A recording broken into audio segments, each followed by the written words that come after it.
काल नांदेडच्या आलेगाव येथे अत्यंत दुर्दैवी घटना घडली। शेतमजुराला घेऊन जाणारा ट्रॅक्टर विहिरीत कोसळल्याने 7 महिलांचा मृत्यू झालाय। आणि आज जे आहे ते नांदेड लोकसभेचे काँग्रेसचे खासदार रवींद्र चव्हाण यांनी वसमत तालुक्यातील गुंज येथे येऊन पीडित कुटुंबियांची भेट घेतली, त्यांच्यासोबत चर्चा केली। खासदार साहेब, काय सांगाल? आज आपण भेट घेतली, चर्चा केली, काय परिस्थिती आहे? काल जी आलेगाव शिवारामध्ये दुःखद घटना घडली, आपण सर्वांनी बघितलं। जवळपास 7 महिला त्या ठिकाणी ट्रॅक्टरच्या अपघातामध्ये विहिरीमध्ये ट्रॅक्टर गेल्यामुळं मृत्यू पावल्या। एक दुःखाचा डोंगर आज या गुंज गावावर दिसतोय। खरं तर मी आज सर्व गावकऱ्यांची भेट घेतली आणि या घटनेची इथं माहिती घेतली आणि गावकऱ्यांशी चर्चा केली आणि प्रशासनालाही सूचना दिल्या की प्रशासनाच्या वतीने जास्तीत जास्त लवकरात लवकर आर्थिक मदत या ठिकाणी या कुटुंबियाला मिळाली पाहिजे। आज आपण याच्यामध्ये बघू शकता, ही छोटी छोटी मुलं आज या ठिकाणी आहेत।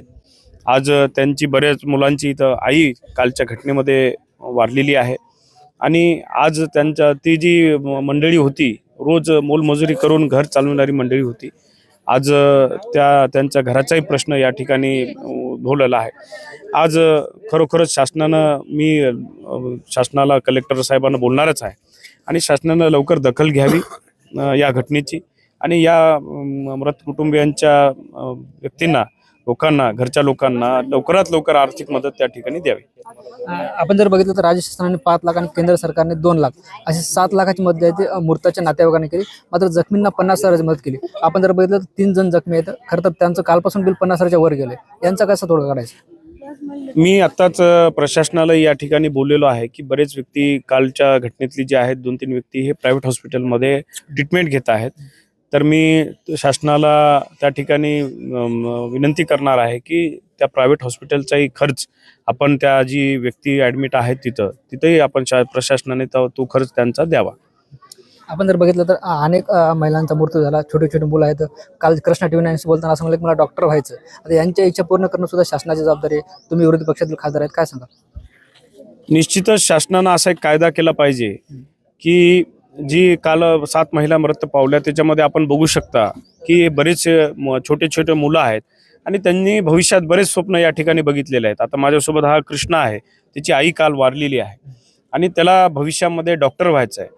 तर याच्यासाठी शासनाने उपाययोजना करावी आणि त्याच्यामध्ये अशा काही पीडित कुटुंबांना दखल घेऊन या ठिकाणी त्यांना आर्थिक मदत देऊन भविष्यामध्ये त्याचे जे स्वप्न आहेत पूर्ण करण्यासाठी शासनाने त्याला आर्थिक मदत द्यावी आणि त्याचं जे पुढची शाळा असेल, हॉस्टेल असेल, ह्याचा खर्च पेलण्यासाठी काही उपाययोजना या ठिकाणी शासनाने कराव्या। ते घटना घडल्यावर त्या गोष्टीवर बऱ्याच अंशी आपण विचार करत असतो।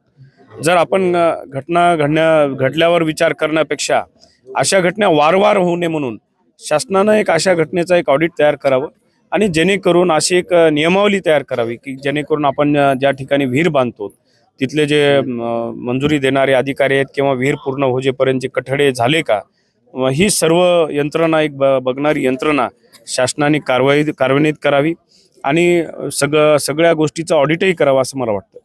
बरं, ही विहिरीच्या घटनेपुरतं ठीक आहे।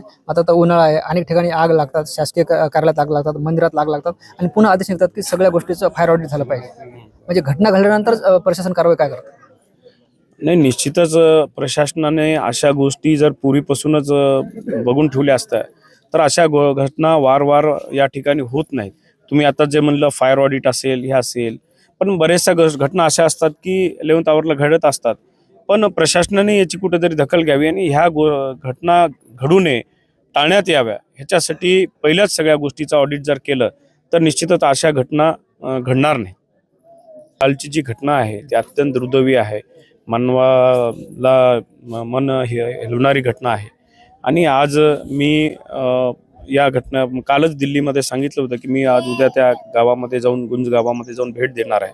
आज इथं आल्यानंतर खरोखरच घटना किती दुर्दैवी होती हे मला बघायला मिळालं आणि आज मी इथले जे आमदार आहेत, इथले जे आमचे सहयोगी खासदार आहेत हिंगोलीचे, त्यांनाही मी बोलणार आहे आणि इथले हिंगोलीचे जे कलेक्टर साहेब आहेत त्यांनाही बोलून या पीडित लोकांना लवकरात लवकर शासनाची मदत मिळावी यासाठी प्रयत्न करणार।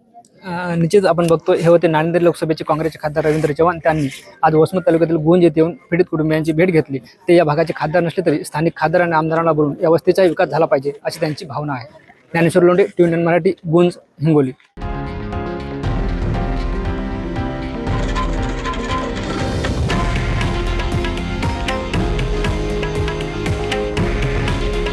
हे आहे देशातील नंबर 1 न्यूज नेटवर्क आणि आपण पाहत आहात TV9 मराठी.